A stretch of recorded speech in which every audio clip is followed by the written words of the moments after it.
Ahojte.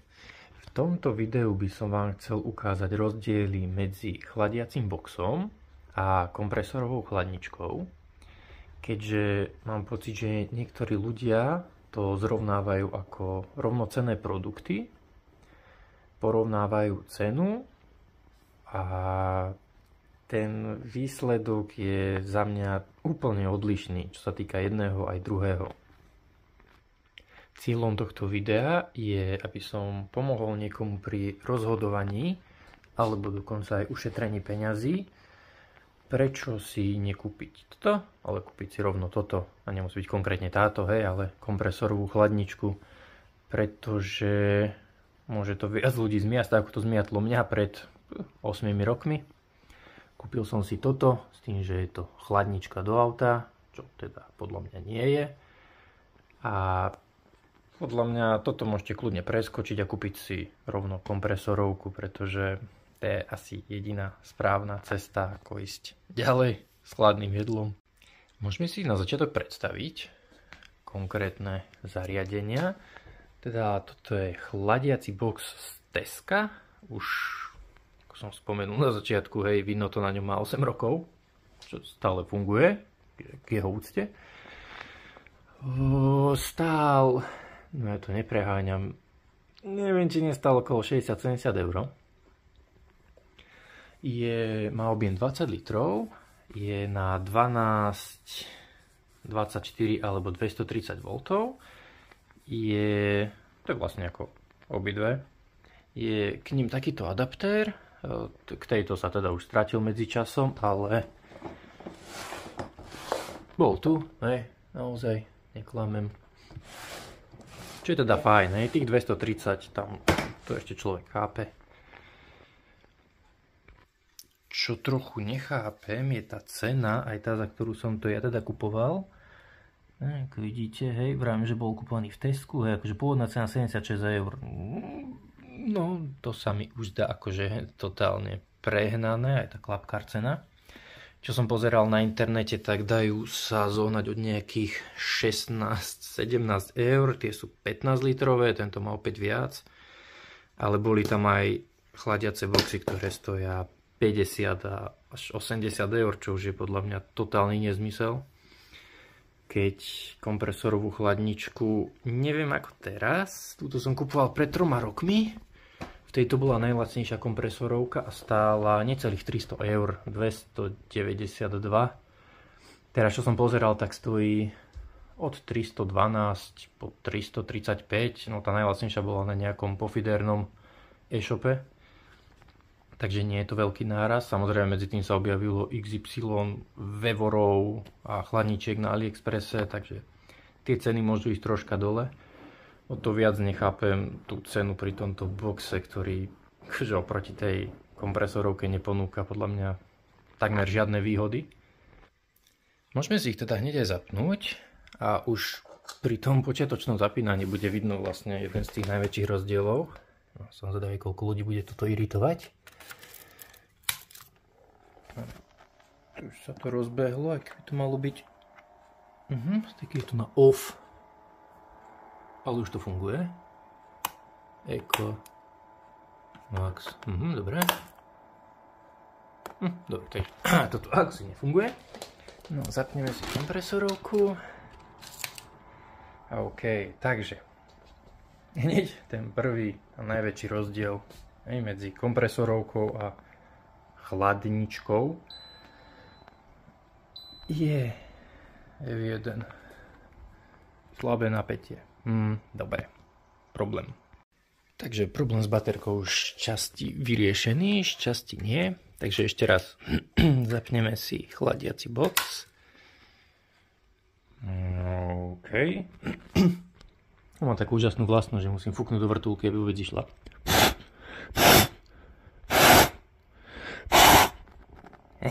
Funguje? No to je konkrétne táto, hej. Keď nefunguje vôbec tento prepínačik, je to, že počuť, je tichá, to sa jej musí nechať. Ďalej, čo je fajn, má vlastne takúto priehradku, kde sa celý ten kábel dlhý skrie, kdežto táto ho nemá. No, túto som musel zapnúť na 230, keďže neviem prečo mi hádzalo chybu.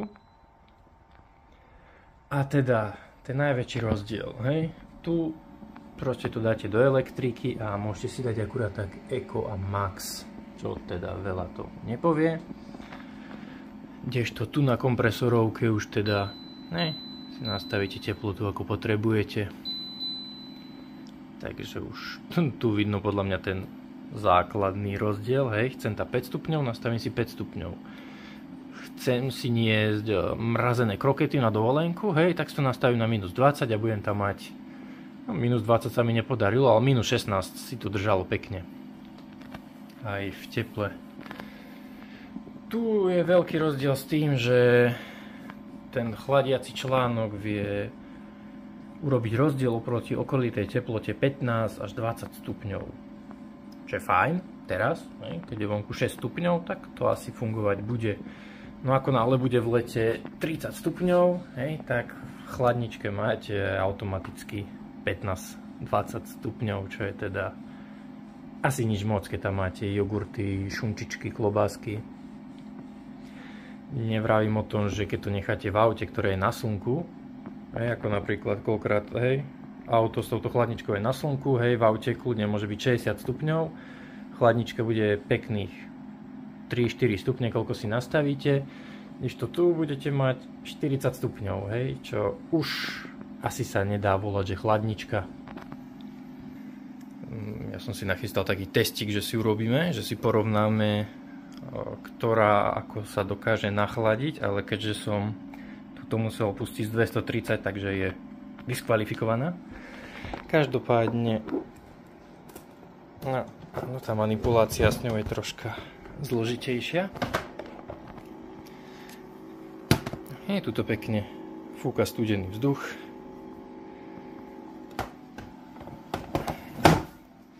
Zatvára sa close, vybavené. A môžeme sledovať postupne, ako sa nám mení teplota. Hej, zatiaľ je tam teda izbová teplota. Vonku nenatáčam preto, lebo je vonku 6 stupňov, takže tam testovať chladničky veľmi nemá zmysel. A takto, v tejto chvíli sme to vlastne tým chladničkám sťažili na maximum, čo by proste asi nikto nerobil, hej, keby si chcel niečo zachladiť. Takže idú z izbovej teploty, hej, z 20 skoro 3 stupňov sa chladia cez 12 V. No v ideálnom svete je to tak, že človek si vlastne, ja to zvyknem robiť tak, že si ju vychladím cez 230, nachladím si ju na tie 2-3 stupne, nahádžem tam veci z veľkej chladničky do tejto, tým pádom je tá spotreba energie úplne minimálna, prakticky žiadna.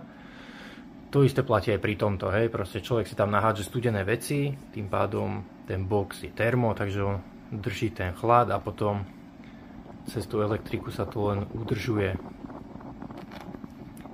Ale teraz, keďže to chceme vytestovať, tak vravím, robíme im to najťažšie, aké sa dá.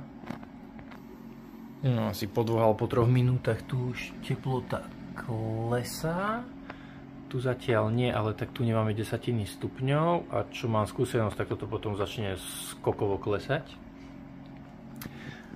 Takže sme si povedali cenu, hej, v ktorej je rozdiel. Keď vezmeme akože do úvahy aktuálne ceny, tak to máme okolo 330 € versus 75. Ďalej si môžeme povedať, mám tu takýto ťaháčik pripravený, keďže je toho dosť. Môžeme si najprv povedať výhody tejto. Výhodou je cena, ako sa to vezme. Oproti kompresorovke je to teda fajn cena, hej, keďže keď si vezmeme kvalitné autochladničky, hej, a nenapadnú ma nejaké najznámejšie Indelbe možno, niektoré teda tie stoja 700 €, možno aj viac, tak táto je fakt 10 krát lacnejšia. Čo na prvý pohľad asi aj znie fajn, ale treba si aj zobrať, čo vlastne za tú cenu dostaneme, hej, ako sa hovorí, za málo peňazí, málo muziky. Ďalej tu mám vo výhodách veľkosť. Keď si to takto pozrieme, tak ona je vlastne fakt o dosť menšia. Rozmerovo je troška vyššia, ale to je zase nevýhoda tejto kompresorovky, ale zase len tejto konkrétne, hej, nedá sa to sťahovať na všetky. Ja som si to skúšal, kdežto do tejto úplne v pohode vojdu, nejdem teraz otvárať, lebo sa to ťažko robí jednou rukou, do tejto vojdu 3, tieto 1,5 litrové, ale myslím, že aj 2 litrovky, tie sú len širšie. Na výšku vojdu úplne v pohode, sú tam také vybratia tu a jedno je niekde tu. Kdežto do tejto, hej, už keď to takto položím, tak je jasné, že tam tá fľaška proste takto nevojde, hej, tá fľaša sa tam musí tam takto, tak bohužiaľ takto sa ich tam samozrejme zmestí viac, ale zase koľko fľaš, hej, potrebujete naraz vychladiť, ako už som niekde čítal, že niekto potrebuje mať vychladených 12 pív, hej, na večer, no tak bohužiaľ ten si musí kúpiť väčšiu chladničku. Hej, normálny človek si tam hodí jednu fľašu, hej, prípadne jednu, dve fľaše piva a vybavené, ostatné tam dá potom, keď to chce mať aktuálne. Takže toľko k cene tejto chladničky. Je nižšia tá cena, hej, takže je to teoreticky výhoda. Veľkosť, o tom sme sa už bavili, hej, zaberie to prakticky žiadne miesto, hej, zmestí sa to predzadné sedadla, v kufri to veľa miesta nezaberá, nie je s tým problém. Ďalej tu mám hmotnosť, tým, že samozrejme sa tam nenachádza žiadny kompresor, ani nič. Tu vidno, že vlastne v tomto priestore sa nachádza ten kompresor, tu je ten samotný box. Ona je ľahučká, hej, ľahko sa prenáša, nie je to problém, hej, keď si ju človek chce zobrať, neviem, napríklad na pláž, hej, vyťahne ju auta, ide si s ňou veselo, kdežto s týmto hebedom, no asi ťažko. A už nám klesá teplota viac, výraznejšie, ale aj tu začala. Už som tiež spomínal, teda výhodu vidím, že je to na 12, 24 alebo 230 V, čo znamená, že keď napríklad nemáte solárny panel, alebo ak si niekto vozí centrálu, alebo teraz moderné tie stanice nabíjacie, alebo ak sa to volá, tak je to výhoda, hej, že keď prídete do kempu, proste zoberiete si to niekam do kuchynky, alebo ak je vedľa vás zástrčka, pichnete to tam a chladí to, hej, aj keď s veľkou spotrebou. No, ideme k tým nevýhodám. A ako som už teraz povedal, nevýhodou je spotreba. Kdežto túto chladničku môžete v pohode nechať, hej, bavme sa o tropickej noci, hej, čo je 25 a viac stupňov, čo teda v noci nie je moc príjemné, ale tak musíme si zvykať, hej, asi to bude častejšie a častejšie. Takže túto chladničku ráno, teda keď pôjde celú noc, tak ráno naštartujete úplne v pohode aj s jednou takouto baterkou. Kdežto s týmto, bohužiaľ, budete zháňať niekoho s káblami, alebo si prehadzovať baterky. Čo mám skúsenosti s touto, tak 3 dní non-stop tá chladnička šla a naštartoval som. Vtedy sme ešte nemali solárny panel, máme síce 2 baterky v aute, ale tam oni sú nejak čudne poprepájané, tak nemám pocit, že by obidve boli prepojené nejak dohromady. Takže naštartovali sme s týmto, myslím, že mám skúsenosť, že na ďalšie ráno, bohužiaľ, nenaštartujete. To je aj tá výhoda toho kompresoru, hej, je to ako domáca chladnička, ona proste chladí, nachladí sa na nejakú teplotu, vypne sa. Tým, že je to thermobox, ako toto, tak tú teplotu drží. Ja neviem, napríklad, čo ja viem, z hodiny ide možno 15 minút, aj to som možno prehnal. Takže si viete, hej, zhruba vyrátať, koľko za noc, aký dlhý čas ide, kdežto táto proste ide non-stop, stále. A tá efektivita je o dosť nižšia. Áno, akurát som spomenul efektivitu. Hej, je proste nízka veľmi. Ako z tých 230 V ešte ako tak, keď vás to nezaujíma, hej, že nemusíte sa báť, že ráno naštartujete doma, alebo čo. Ale to, čo ponúka, je proste zanedbateľné proti tomu, čo spotrebuje. A v nevýhodách mám aj on-off. hej, čo sme už spomínali, proste viete si len zapnúť, vypnúť, hej, nie je tu žiadne teda nastavovanie teploty, až do tých -20 ako pri kompresorovke. Dobre, možno sa pozrieť na výhody kompresorovky. Až už, hej, logicky, čo sú nevýhody pri tomto, sú výhody pri tomto. To je tá spotreba, rozsah nastavenia teplôt. Hej, kľudne do plusu som to neskúšal. Ale oni sa mi dá, že vedia aj hriať, ale zase, neviem, nejak extrémne to asi nebude. Ale vrajím do -20. Čo vidím ako výhodu je, že túto chladničku naozaj používame, keď nie sme na cestách, tak ju proste vyťahnem z auta.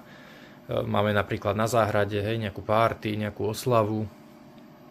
Toto vyťahneme na záhradu.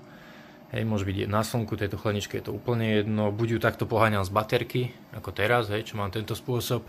Prípadne je na tých 230 V. A každý si tam vyťahne, hej, studenú vodu, studené pivo, nejaké veci, čo nechcete, aby sa vonku roztopili v lete. Nedávno sme potrebovali rozmrazovať mrazničku. Hej, v mrazničke je -20, tak donesol som chladničku, otvoril som ju, nastavil som tam -20, nahádzal som tam mrazené veci a niekoľko hodín, vravím, fungovala v pohode. Ako nebolo tam tých -20, bolo tam -16, viac sa jej nepodarilo dať. Ale akože úplne v pohode to zaskočilo, hej, za tú domácu mrazničku. Pri niektorých kompresorových chladničkách, pri tých väčších táto má 26 litrov. Pri tých väčších bývajú rozdelené na dve časti, že otvoríte tento priestor a zvyknú bývať predelené, že sú dve priehradky a tam viete mať mrazničku, čo sa mi teda dosť páči. Takže si takú asi časom zaobstaráme. Aj keď na druhej strane neviem, čo by som nosil v mrazničke, hej, ako už tie spomínané krokety na cesty si asi nebudeme nosiť. Ale podľa mňa je to fajn, hej, kto chce mať niečo zamrazené, tak je to určite výborná voľba. Taktiež je tu vo výhode, hej, 12 V, 24 V až 230, čo je asi fajn. A môžeme prejsť k nevýhodám. Tá najväčšia nevýhoda je asi cena. Vravím, tam sa bavíme od nejakých, čo som tak námatkovo pozeral na internete, tak tam od nejakej 15 litrovej, čo musí byť už dosť malinká chladnička kompresorová, stála nejakých 170 € a tie ceny hore, hej, sú asi neobmedzené. Tam ani neviem, pokiaľ to ide, ale tam určite, hej, sa platí za značku, za kvalitu. A ako ďalšia nevýhoda je teda veľkosť. Tá je tiež, pri každej chladničke to bude inak, hej. Ako som spomínal, táto je jedna z tých asi najmenších, 26 litrov. Ale musím povedať, že nám ako trojčlennej rodine 26 litrov stačí až. Už sme išli aj ako 4 dospelí a tiež nám to stačilo, pretože neviem, no ak si niekto z domu berie 75 rezňov, hej, 20 plechoviek, hej, nejakého braníka a no neviem, proste celú chladničku vezmu, hej, a naložia ju do tejto na cestu, tak hej, asi to nebude stačiť, ale ak to potrebujete ako my, že si vezmeme, vieme, že vyrazíme na cestu, hej, ideme niekam, neviem, 1500 km, čo chceme spraviť za 2-3 dní, tak na tú cestu si vezmeme zo pár vecí, hej, pár jogurtov, nejakú šunku, syr, hej, väčšinou teda raňajky, však my sme takí, že radi ochutnávame tie miestne kuchyne, takže vravím, toto je fakt také, že zobrať si 3 jogurty, hej, ráno si ich dať v kľude, po noci studené a zase, ja neviem, za pár dní si niečo nakúpime, odložíme tu, keď ideme mimo civilizácie, hej, do prírody, kde teda veľmi reštiku nenájdete. Tak v tomto je to fajn, kdežto no, do tejto ťažko, keď si tam večer dáte jogurty, tak pri chladnej noci, dobre, ráno budú fajn, ale pri teplej noci tam ráno môžete čakať proste nafúknuté obaly z mlieka, z jogurtov a nie príliš vábne vône. No tu už vidíme, ako klesá tá teplota. Čo tu zatiaľ kecam, no zatiaľ 19 stupňov, tu už je 7. Ale vravím, táto je diskvalifikovaná pre 230 V. Na záver teda si môžeme povedať, že áno, dá sa cestovať aj s touto, ale to cestovanie potom asi vyzerá inak, hej, všetci máme rôzne štýly, proste ak niekto ide non-stop autom, že celý deň sa tá chladnička chladí, hej, keď je naštartované auto, celý deň idete, večer zastavíte, z chladničky vyťahnete studené pivko, nejaké studené chladené jedlo, fajn, ale tým to končí, hej. Chladničku vypnete rovnako s autom, zase ju zapnete na druhý deň ráno, takže tam nemôžete rátať s tým, že ráno si tam nájdete studený nápoj. No, kompresorovka sa nachladila, teraz sa vypla. Tu ďalej klesá teplota, 18,6. Čo treba povedať ako výhodu tejto, že je oveľa tikšia, ale zase porovnávame čínsku najlacnejšiu kompresorovku, hej, predpokladám, že tie drahšie sú asi o dosť tikšie. Takže týmto videom nechcem nikomu nič vnúcovať, hej, samozrejme každého vec, čo si kúpi, keď v tom niekto vidí výhody, tak nech sa páči, preto sú na trhu, lebo tu ľudia kupujú, ale za mňa, vravím, kúpil som toto, zistil som na prvej, druhej ceste, že proste to není tá správna cesta. Keď chcete akože cestovať tým štýlom, že niekde zastavíte, bude sa vám páčiť nejaké miesto, zastavíte na 2, na 3 dní, tak tam bez kompresorovky si už asi neporadíte. Tak po pár minútach tu nám klesá teplota pod 17 stupňov, hej, kompresorovka je už dávnejšie vypnutá. Ona sa teraz zase zapne pri nejakých 5 stupňoch a potom, keď sa to vlastne ustáli, keď už nebude teplota klesať, tak sem ešte hodím nejaké video vlastne na akej úrovni alebo na akej teplote sa to zastavilo. A ak ste video dopozerali až sem, tak vám ďakujem, teším sa. A zároveň by som mal na vás jednu prosbičku, či by ste mi vedeli dať vedieť do komentárov, či by ste mali záujem o dlhšie videá, o kratšie videá, neviem, napríklad do 10 minút alebo dlhšie. Ja teda osobne rád mám dlhé videá, ale zaujíma ma, aký je váš názor. Prípadne o čom by ste chceli nejaké ďalšie videá, keďže nápadov mám dosť. Čo si všímam, tak dosť ľudí akože rádu by s tým chcelo začať, ale nevie ako, prípadne sa bojí, aby im niečo nechýbalo, tak čítate nejaké videá, ako vôbec začať s kempovaním, čo všetko treba, čo sú také dôležité veci, naopak, čo sú plné zbytočnosti, hej, čo si človek naberie a potom zistí, že ich vlastne aj nepotrebuje. Takže dajte mi prosím vedieť, ja sa s vami lúčim a ako som povedal, ešte hodím nejaký prestrih na konci, že na akej teplote skončila tá ten chladiaci box. Takže ešte raz vám ďakujem a pekný deň. Tak prešli takmer 2 hodinky a kompresorovka sa zapla 3-krát, asi na 5 minút. A tu zatiaľ v boxe je 10,5 stupňa, už to teda viac neklesá. Takže je tam 13 stupňov nižšia teplota ako vonku. Vonku, no chápeme sa, v priestore. Takže za mňa akože nič moc.